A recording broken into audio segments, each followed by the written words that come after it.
You are here because you want to learn how to be phenomenal in modern relationships. I'm gonna tell you about a woman whose heart is sunshine, whose body burned hot. I'm gonna tell you about a woman who's cold as tundra, with some frozen eyes. I can tell by the way she moves that she cares. Welcome to the C Note Show, everyone, brought to you by Great Men Move Mountains. I'm Jeff Allen. This is Miss Cynthia Cruz. You are here because you want to learn how to be phenomenal in modern relationship. Maybe you heard I love you, but I'm not in love with you, or your spouse said that she wants space, or you're separated and you're in the same house, or maybe you're in different living spaces now. And regardless, hopefully you are fulfilling yourself spiritually like Cynthia and I are. We're going to show you the background behind us here in a second. But we got out of town. This is the week after the 4th of July, and so we're on vacation. And you're here because you want to hear the masculine perspective from a professional coach and the feminine perspective from a professional coach. And Cynthia is the only woman allowed in this show. My fiance, my partner in crime, my co-coach, Miss Cynthia Cruz. Hey, Cynthia. Hey, well, thank you so much. It feels strange to not be like lean forward to the camera. That's how I feel like connected in. But I thank you so much for allowing me into this space with all of you, into the space where we have like the Tetons behind us and the water around us and the trees here. And I am just so grateful to be here. And thank you, Patrick, Andy, Dave, Jason, Kent, Kris is here, Randy, Ruben's here, Rob, Tim. Thank you all for being here this morning. Yeah, you guys are amazing. Let me hold up the camera. Check it out. Oh my gosh. Yeah, we crossed the Continental Divide at about 9,600 feet, and there's snow up in the mountains there. We're at the marina. Andy, come on and say hi, because our camera looks a little bit different today. If you guys want to come on and say hi, I'd appreciate that. Andy, come on and say hi. Hi, how's it going? Look at you. Utah guys, right? We're actually in northwestern Wyoming. We were considering Utah, but we decided to go farther north. And ski up there? Well, not right now, but you can. You definitely can. Yeah, there's snowmobile signs all over the place and cross-country skiing and everything else. Yeah, absolutely. Well, thanks, Andy. Good to see you. Yeah, you too. So, gentlemen, we've got a full show planned for today. Here we do our daily work as men. Our theme of this week is healing spiritual wounds. And the puppy behind us wants to heal spiritual wounds as well. So we did our morning kingly plan today. Our morning kingly plan is, definitely appreciating where we are, the phase in life that we're in, that we can pack up the car and come up here, drive 5 or 6 hours, jump on and book a hotel room for last night that has a kitchen so we can stay over and cook food last night with a beautiful view of the river behind us here. And then we drove up this morning early to grab a camping spot. I also, reading something inspirational, Cynthia, I'd love for you to jump in. We were reading the Facebook forum this morning, and there's posts from gentlemen, they're on the show right now. There was a post about a man who finished No Contact. I don't want to just out everybody's name. So there's another man who finished No Contact with his wife and was basically crushed when she, blamed him for everything and said that he hasn't changed. And even though he's been doing this work for a couple of years now, he's been in Good Guys to Great Men, and Steve Horseman's group, doing this work for a long time. And she said, "Oh, you haven't changed. You haven't changed at all, and it's all your fault." We saw those on the forum this morning as well. So, Cynthia, I'd love for you to jump in. And we spoke before the show about how that's inspirational for us to our theme of this week of healing spiritual wounds. And so I'd love for you to share for us how that hit you and where we are now and what this means to you. Well, thank you. I really appreciate reading what was posted on the forum the past several days, especially not being able to access it fully myself, and then coming back in and seeing posts and then all these comments of all of you in this community supporting guys in their positives and what they're struggling with.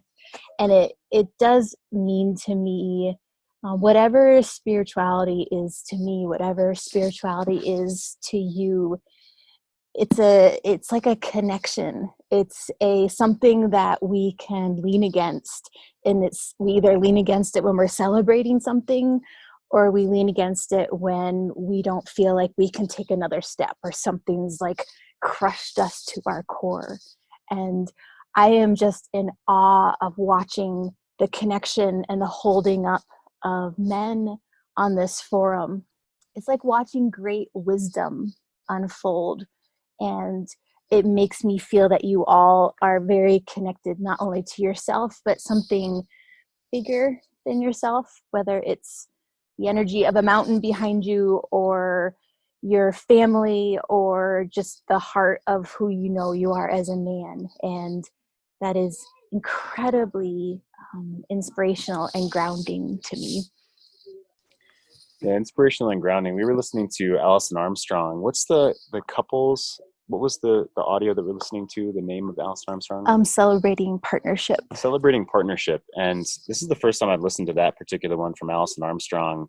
And it was gold. Like every sentence, every paragraph was gold. And I hadn't heard her presented in this way before. And one of the most grounding and enlightening things that I was listening to there was her talking about how to heal the masculine.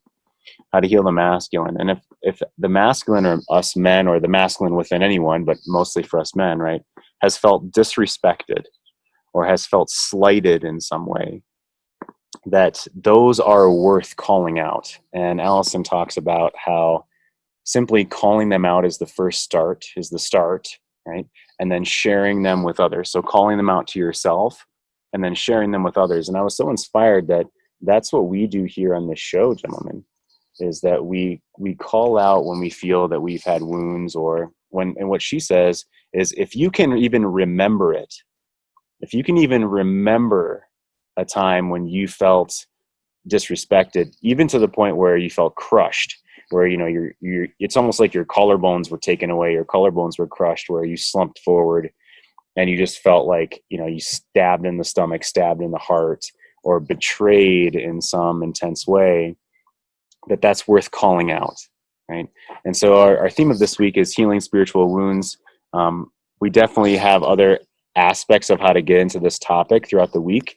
And I want to start off with talking about and having you gentlemen, giving you the opportunity to call out when you may have felt a wound in the past. And so, I mean, one of my wounds, and I've shared this on the show and I've shared this with Cynthia, was, so, you know, we share this, guys, that my ex, as of the past, you know, fell in love with two other men while she was with me.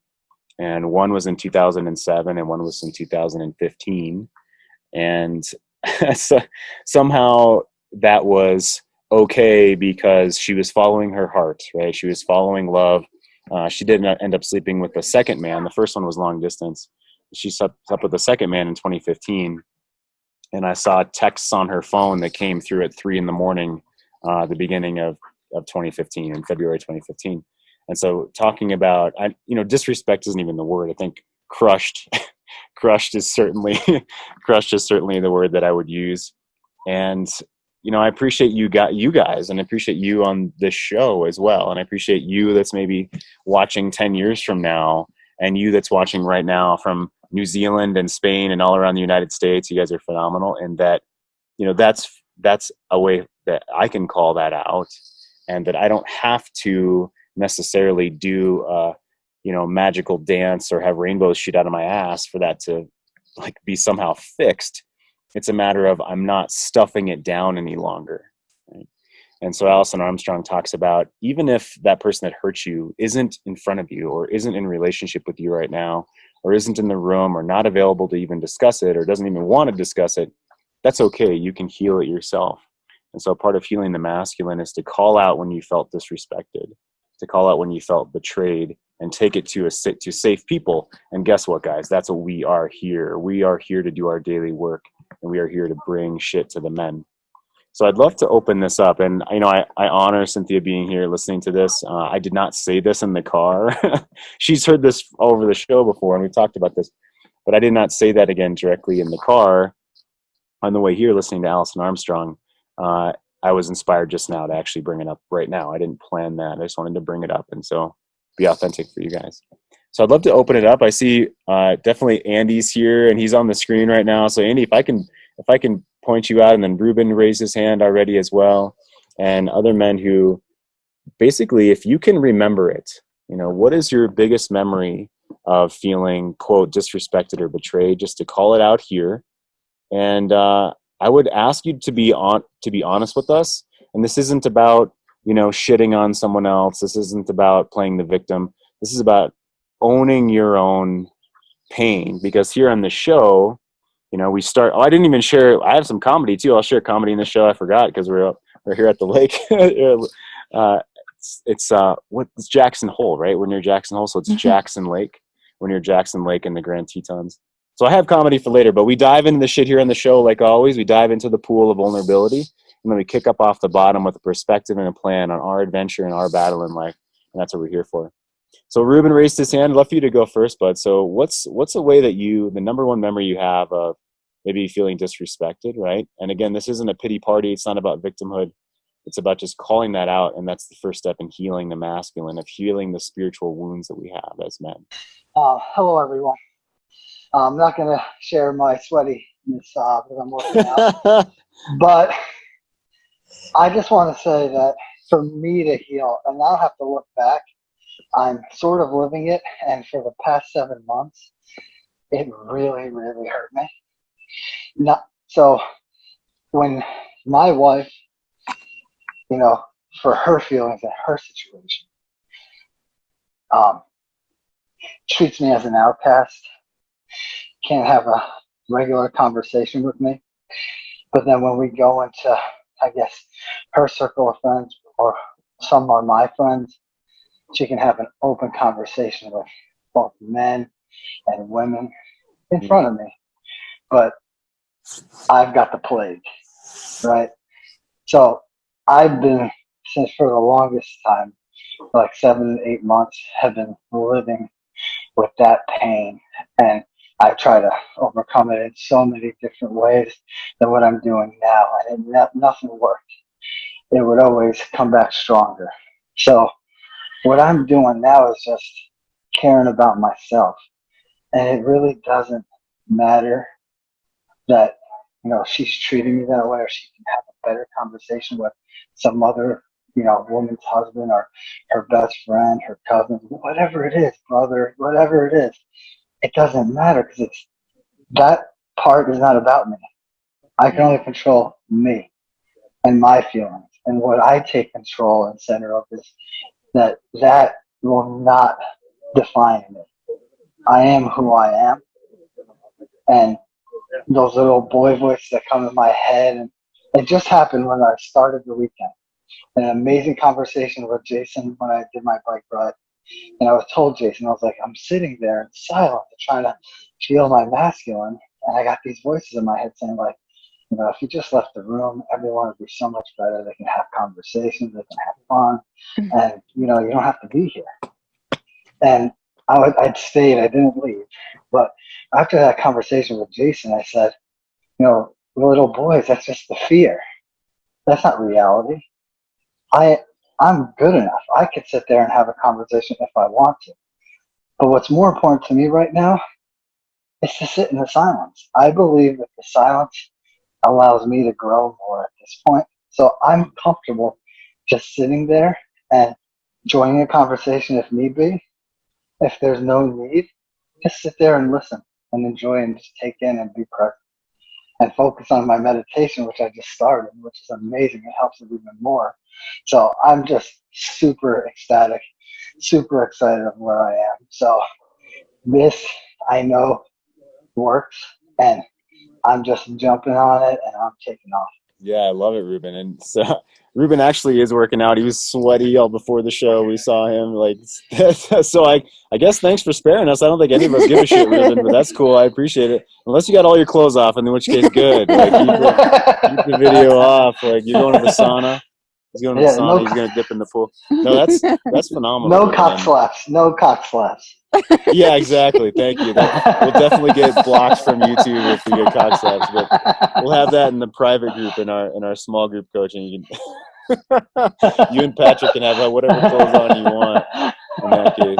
Well, thank you. And yeah, guys. Man, for you to honor in your own self your silence, and in other words, to have that quiet within your own self, and to be healing your own masculine in that way, to honor what's going on, right? Not to shove it down, but to honor what's going on and to process that in your way. And then, like you said in the forum, go for a bike ride and go for a hike and be with your kids and enjoy yourself. I know Cynthia would agree with me that we love your smile and your energy, and it's infectious. So thanks for sharing that with us, Rueben. How does he come across to you, Cynthia? What do you feel when Rueben shares in that way that he's, healing his own self? And even though she's in her world, he's allowing her to have that space and healing his own self through his sometimes silence.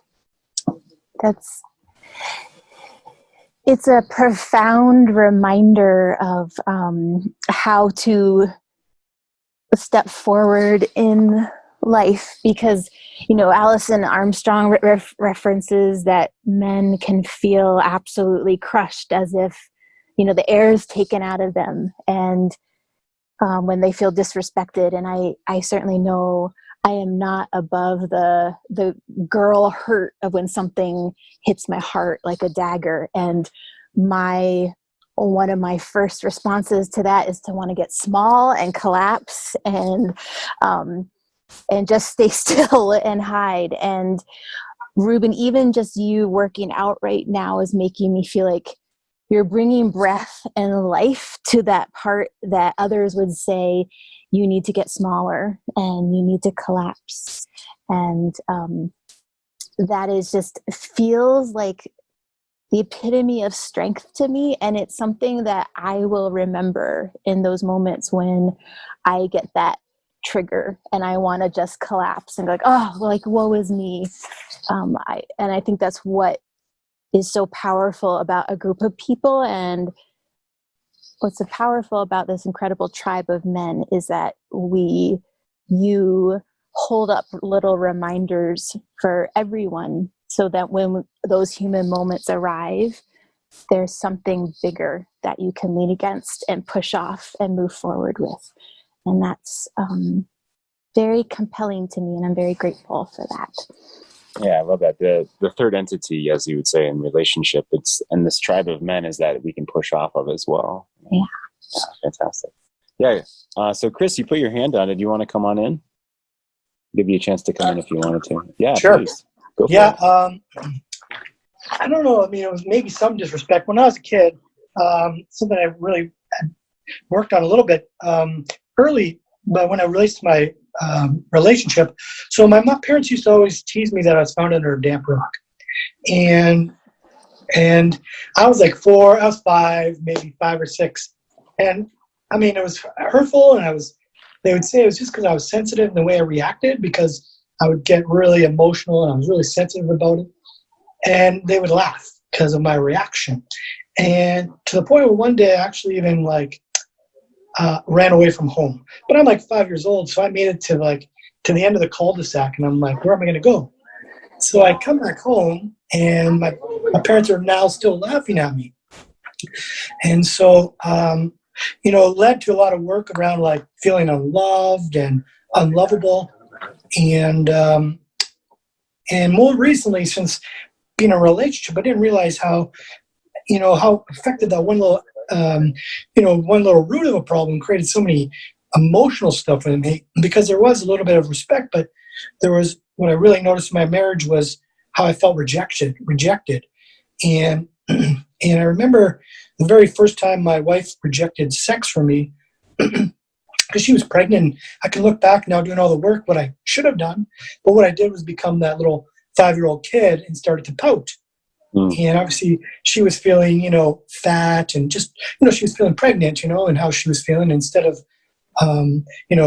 doing something, I felt rejected. And, I could see how that, affected our intimacy as things progressed. But yeah, so that was a real eye opener, and looking back at how just one little nugget affected so many things in my life. So yeah, the last little while I've spent some time working on that feelings of rejection that I had around this damp rock that I was found under. Yes. By the way, what does damp rock mean? Is that just a broad sweeping insult, or are you hard and wet? I don't know. Yeah. That's good. I have no idea. I'm not sure if they were teased that way. I don't know. Yeah. I since talked to my mom about it, especially how the unloving that I worked through earlier on.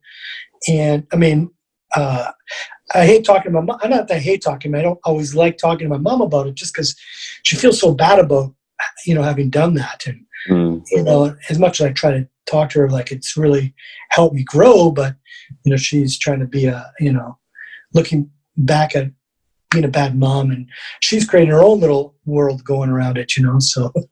Right, which that's right, Kris. So that's a whole other thing too. What's going on with her, and then the family systems and the dynamics. And Cynthia talks about that a lot.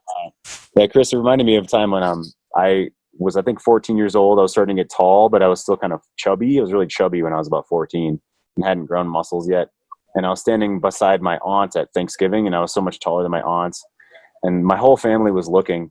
I'm like, oh, look how much taller Jeffrey is than Michelle, is my aunt's name. And my dad goes, yeah, look, and his butt is bigger too. Ha ha ha ha. And my dad is like, he's 1.5 gin and tonics in and having fun on Thanksgiving, and just kind of uses that sarcastic, shitty humor. And I was like that really hurt my feelings. I still remember it. Yeah. And it's those things that we look back on, like, well, we all go through that. And to your point, Kris, what does that do for us if we shove it down?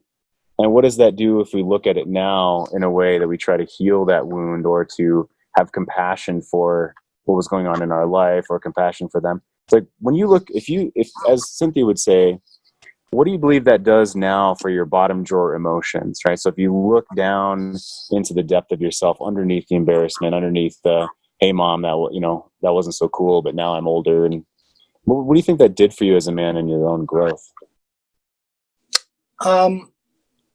Well, looking back, I definitely feel like, hindsight, it's really, sure, I don't know. That's a good question. I can see how it's helped me now to be, a better man going forward, to realize that. But growing up, it kept me maybe really, really razor focused to think in things, because even dating, it would be like the girl pretty much had to jump on me to show her interest, because I was afraid to be rejected. Sure. And so, so I could see it kept me kind of laser focused in, whether it was school, and work and practice to start working.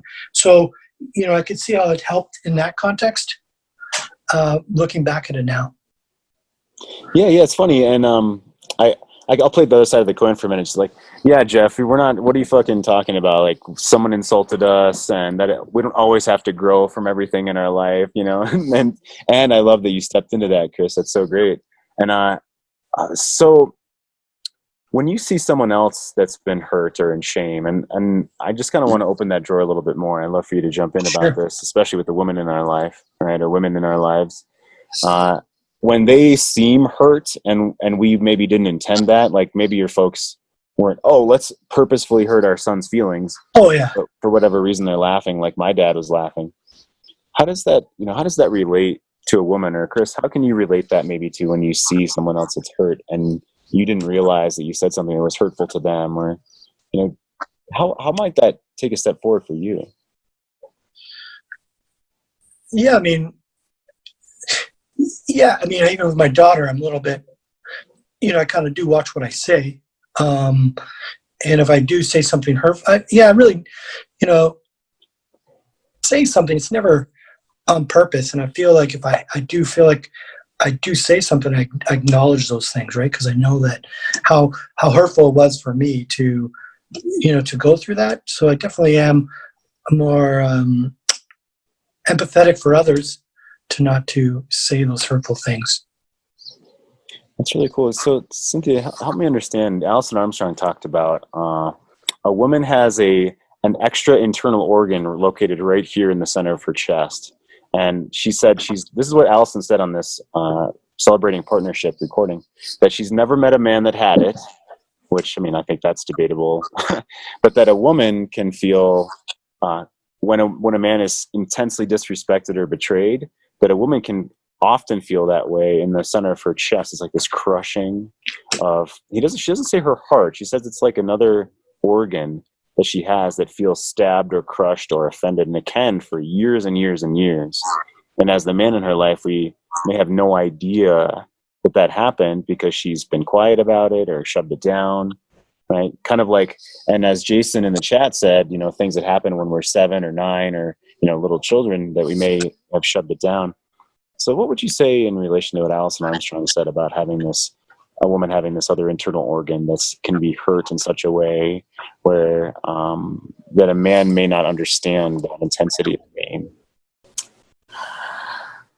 Well, I would imagine that we all understand each other's extensiveness of pain. It's just, maybe it just feels physiologically different, or it is a different temperature. Or I remember that first time there's, like Kris said, I've always been a kind of deep, sensitive being, and have definitely had teachers and parents say things to me like, just have fun, just let it roll off your back, like stop taking everything so seriously. So there's always that little like, ugh, in the heart when someone's kind of saying who you are is not right or is making them uncomfortable. The first time I remember it's like a collapse in the heart, like an unending well of just ache.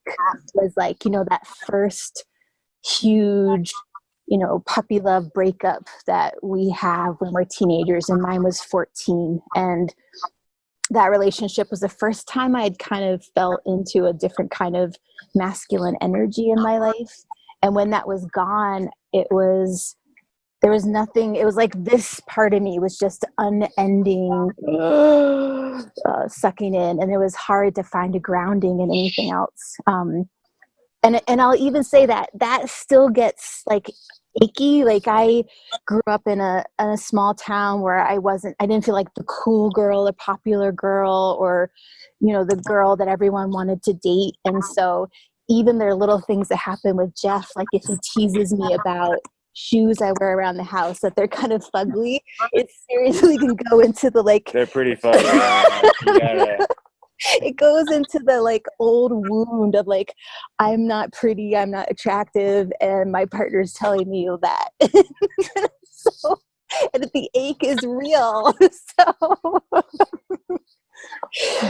yeah. Talked about that, and then she goes and changes her shoes. And what I actually said was, like, oh, I must have really hurt your feelings about the shoes. And then I said, well, I'd like you to go change back to your other shoes.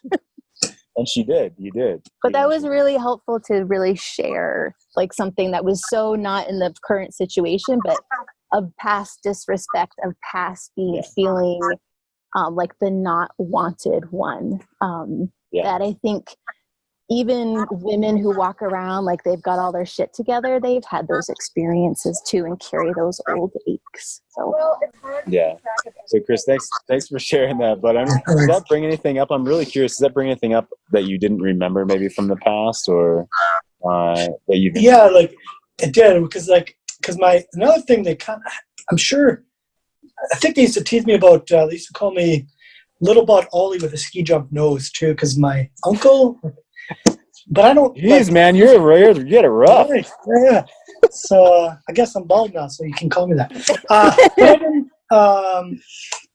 didn't. That didn't really affect me as much. But I don't feel like that really bothered me as much as like this other one for whatever reason. But right. I totally forgot about it until you kind of started to share that. So yeah. This is a comparison how they teased me in two areas where one affected me and one didn't, right? It's really...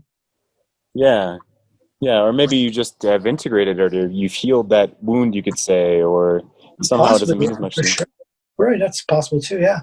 Yeah, very cool.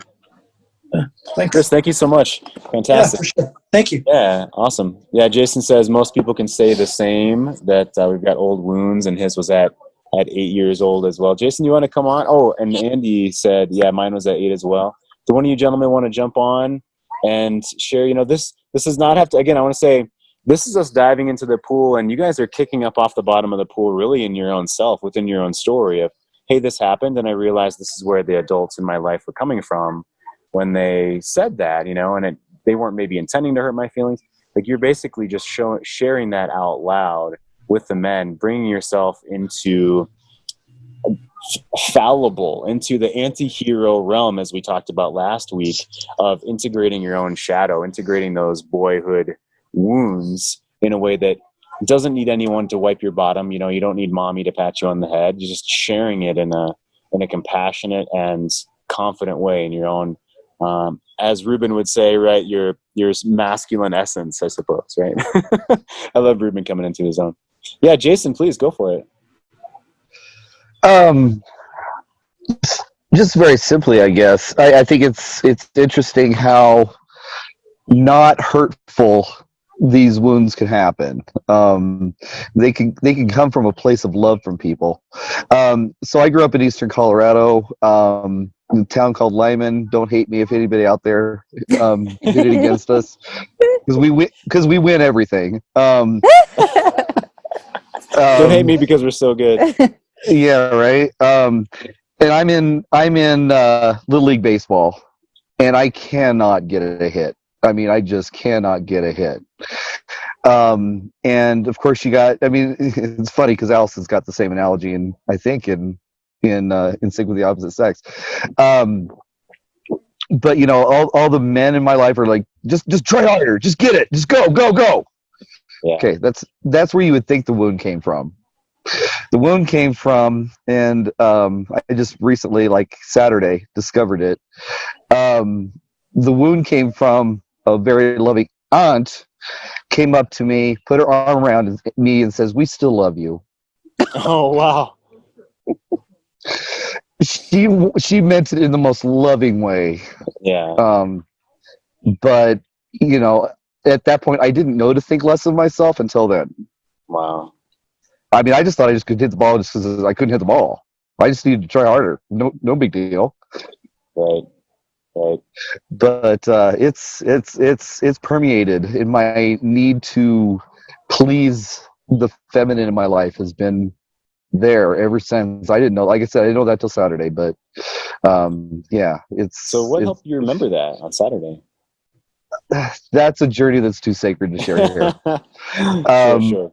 No, Jeff, you're part of my inner circle. I would share it with you, but it took other men to help me see it. So, gotcha. Thanks, that's Jason. it. I appreciate it. Yeah, and I love how much you share in the forum, man. I honor you so much. Yeah, Michael Neal in the book Super Coach talks about how teaching his son to play baseball in Little League, and it's about, you know, the bringing in the emotions isn't. I was about to say it's not necessary. I know women, and Allison Armstrong says that women are more concerned about the experience than the man is. But Michael Neal says to just acknowledge with his son that, yeah, you're not very good at baseball. Would you like to get good at it? And that his son can say, oh, well, now I can make a choice to practice. And Michael Neal in the book says something like, we're going to throw 50 pitches and you're going to swing 50 times and we're going to throw the ball 50 times. And by the time that we do that, you're going to be better at baseball. And sure enough, the boy is better at baseball and learns that he can, you know, put the work in. And it's not about feeling good or bad about himself necessarily. It's, well, maybe we need to practice, right? Like Jason just said, I thought that was really interesting because Jason just said he didn't determine with his own self that he was anything less or less than, or he was hurt until someone else gave him a emotional bookend for him to kind of compare himself, like, oh, I'm on this side of the bookend. We still love you because of how badly, even though you're doing so badly at what you're doing, that we haven't removed our love from you. Which Brett said that what the aunt said sounded kind of demeaning. And what I just kind of realized is women and the feminine energy they kind of maneuver through relationships about, you know, I can take away love or I can give love. I can take away love and I can give love. And so she was trying to reassure, like, we're not going to take away love, which, you know, at its core is like, it does make you go like, what do you mean that was an option? Right. If I don't perform, please you do a certain thing that you're going to take something away.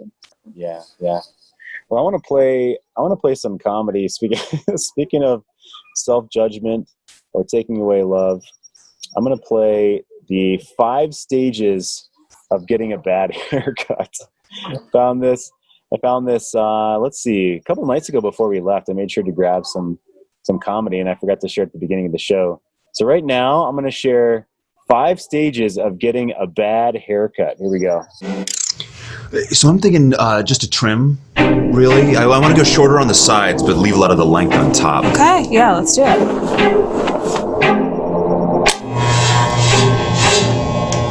It's a little short, right? It's fine. She knows what she's doing. Does she? She must, right? She cuts hair for a living. I'm not worried. Okay, because last week you said the guys at the oyster bar knew what they were doing, and then we got food poisoning. That's different. Oysters are mysterious beasts from the sea. Hair's hair. Everybody's got hair. Huh. What the fuck is going on? I don't know. How the fuck short is she gonna go? I don't know. This is crazy. Run! Run! Okay, where do I go? I don't know, but say something! Oh. No, I don't want to say anything. What? She's working hard on this. I don't want to make her feel bad. I can see your blood vessels through your scalp. This is too short. It'll be awkward. It's so short. I know. How's that length feeling? Good. Yeah, no, really good. If you say something right now, I'll suck your dick.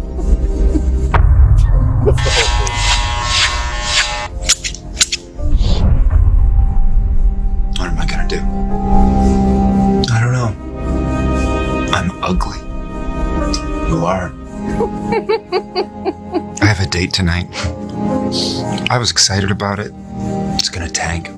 It is. As always. Could it be that I don't want someone who wants me? Because what kind of a person will shut the fuck up?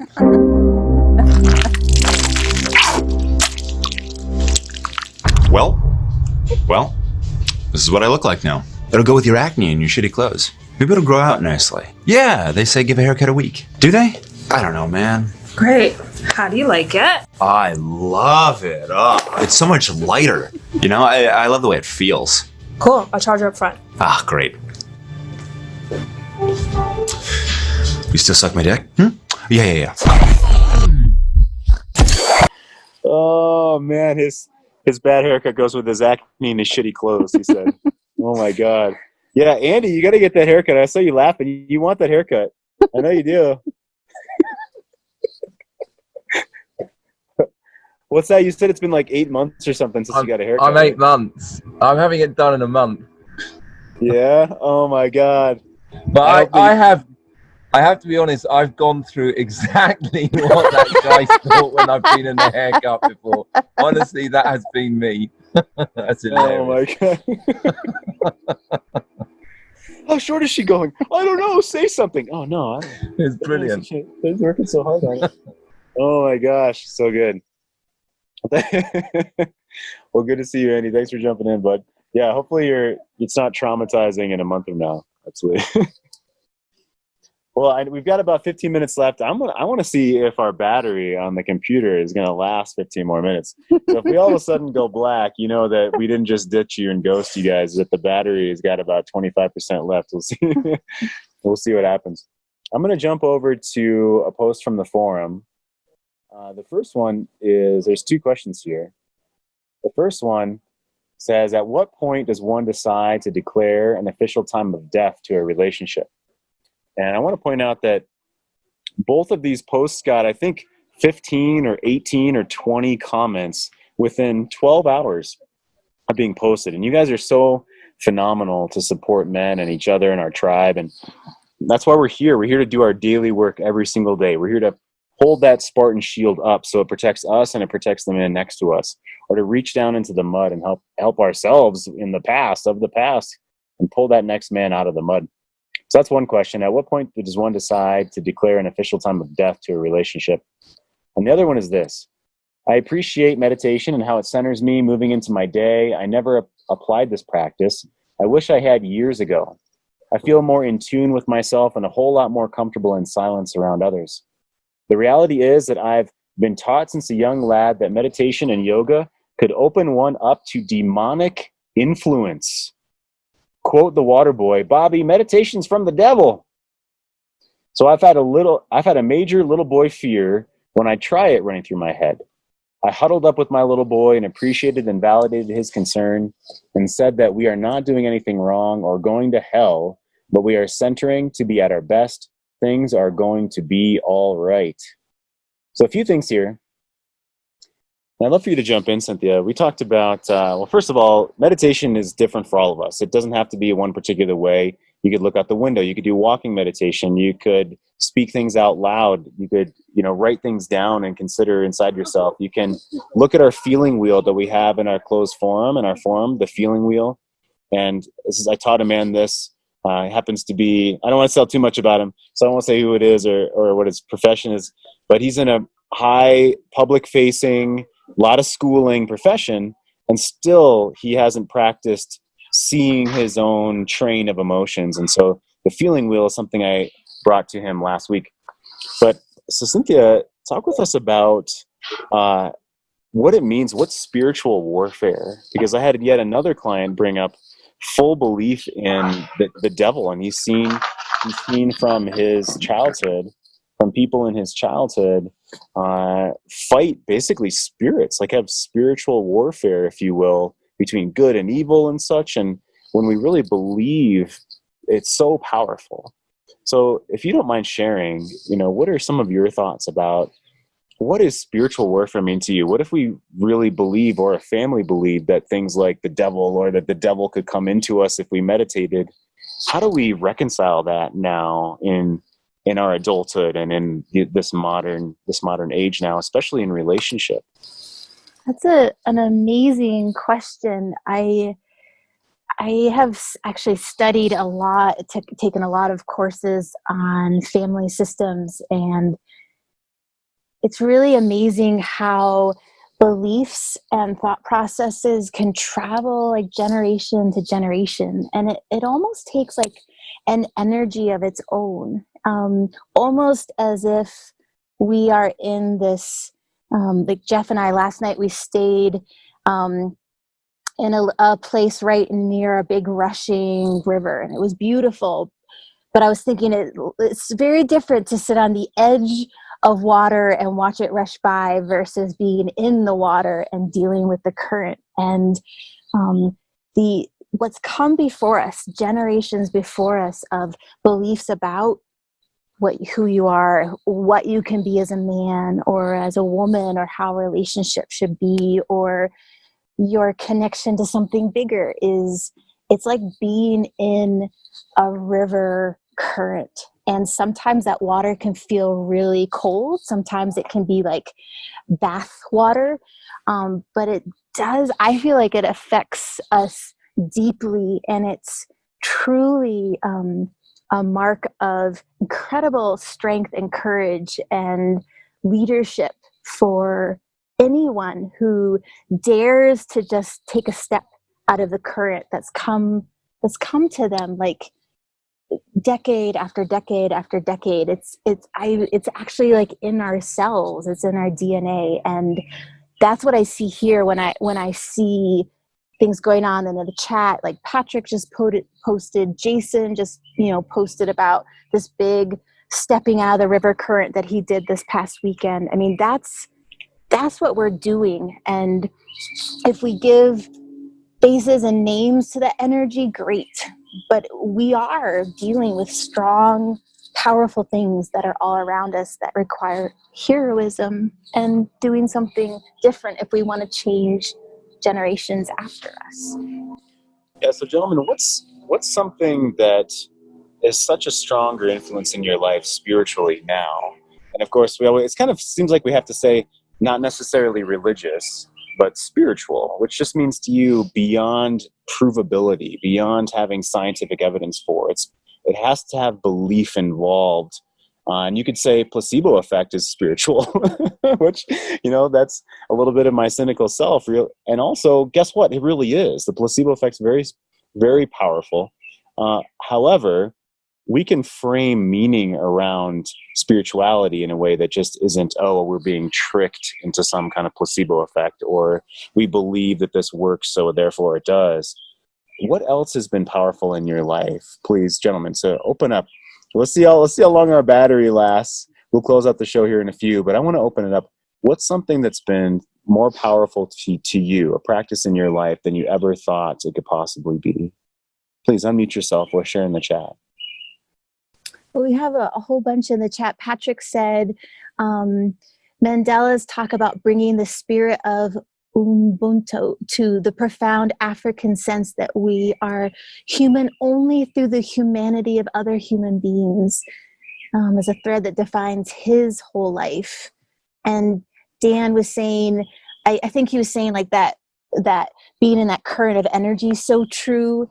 Or maybe, I'm sorry, referring to Patrick's post, I moved this weekend, and having that separation from my wife gives me a whole different perspective now. Step back from the current. Brett said, I was taught that the Lord will protect from outside spiritual influence. You can hear this in the phrase, put on the armor of God. We are not defenseless. Not that I really believe meditation is bad. I do my own practice daily. I haven't detected anything negative about meditation personally. So, Brett, if you don't mind me asking, I'm not sure if you can talk. Alison Armstrong also within that audio talks about armor. And so when you said the word armor, how does that put on the armor of God in that phrase?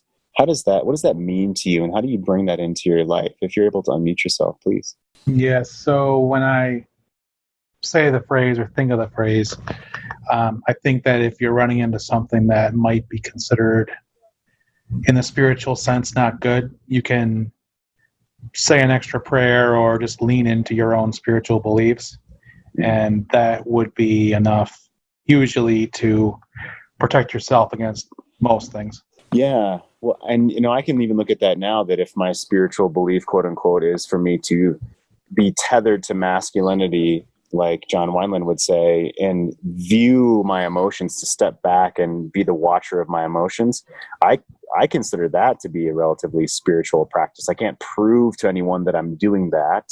I can describe it. So, Brett, does that ring true for you? Or what, if you don't mind sharing, also, what do you do personally, if you don't mind sharing? Yeah, that rings true and is aligned with what I believe.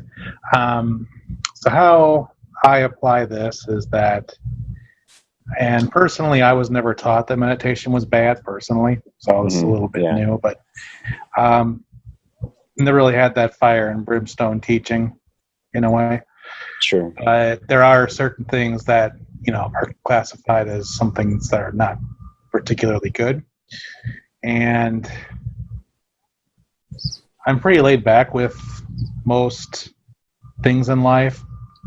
So if I see something, or if, say, some negativity is coming, or if negative things are happening, let's say there's a run of bad luck, I just say, maybe a 5-minute prayer. Yeah. Sometimes it works. So I'm being very vague in general, but then I'm thinking in very vague and general terms. I don't really think, okay, this scenario, you got to pray for this, or you got to pray about that. It's, it's not really something I can put a container on, if that makes sense. Yeah, it does, actually. When you just said that at the last moment there, it makes me think, well, what if I pray wrong? Right? What if I don't pray for the correct thing or in the correct way? And you just added, it's not about that. It's not about trying to check the boxes necessarily.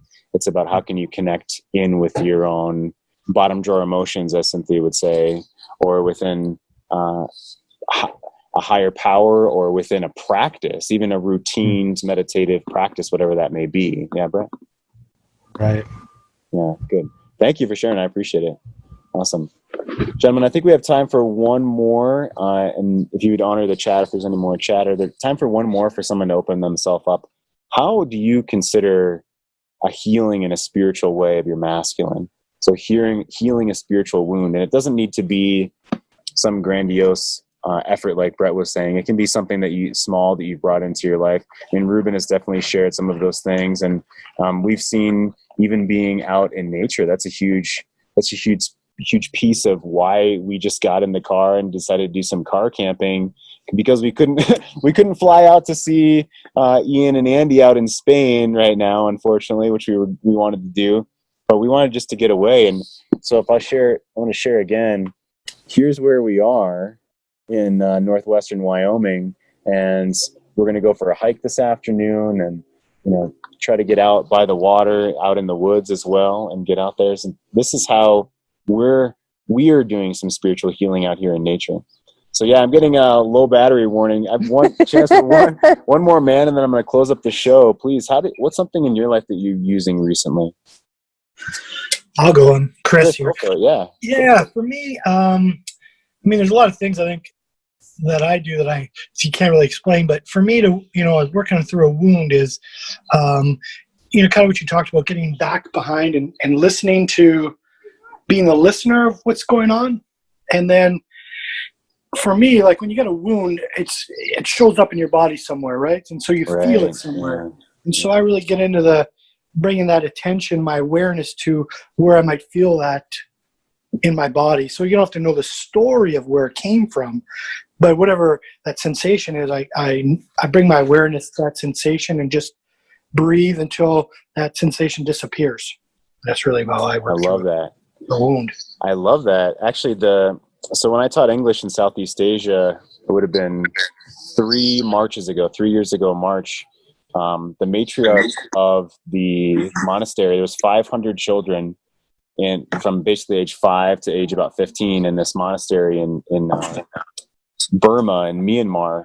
And the matriarch talked about meditation, who had actually been in political prison for something like 11 years or 12 years prior to now being, out the past 5 years or so because of the dictatorship that was there previously. So Kris, she said exactly what you just said.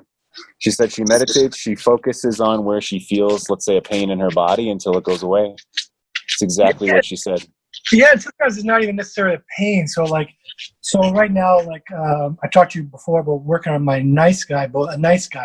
So it's really noticing when I'm having those, whatever comes up, there's a feeling. So it doesn't have to be a pain. So it's not like I have a headache or I got back pain. It could be just like a sensation, because when you're feeling angry or frustrated, you feel that. And so I go into that, wherever you feel, whatever you notice. Yeah. Okay. Yeah. So it doesn't have to show up as a pain, like a back pain. It could be like when you're angry, you feel angry. So, it's where do you feel angry? Yeah, I love that. And I mean, like I've said, that I can feel it in the base of my skull, right? And so maybe meditating on that, or to your point, what I'm also hearing is maybe you feel the emotion before it gets stuck in your body. You had something like that, Cynthia, where you feel emotions settle in your body in some place?